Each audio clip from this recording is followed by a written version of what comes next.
Sports academy Bogura তাদের প্রতিপক্ষ বন্ধু আমরা সমাজ কল্যাণ সংঘ নরসিংদী এবং নরসিংদী তাদের তিনজন বিদেশি খেলোয়াড়কে অন্তর্ভুক্ত করা হয়েছে তাদের শক্তি বৃদ্ধির জন্য পক্ষান্তরে বিশেষ করে রহমতগঞ্জ মুসলিম সোসাইটি ফরেস্ট ঢাকা মন্ডল ক্লাব আলমবাগ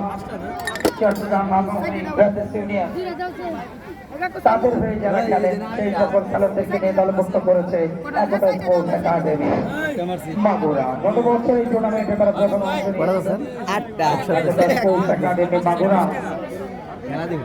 এবং প্লেইং 11 যত দলে জানাবো একতা স্পোর্টস একাডেমি মাগুরা গোলরক্ষক অনেক অন্যান্য খেলোয়াড়দের তালিকা অতিথিদের ব্যাস করিয়ে দেওয়া হবে। আজকের অনুষ্ঠানের প্রধান অতিথি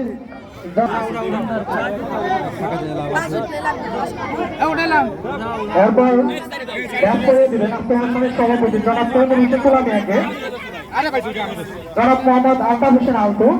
সাবেক সাংগঠনিক সম্পাদক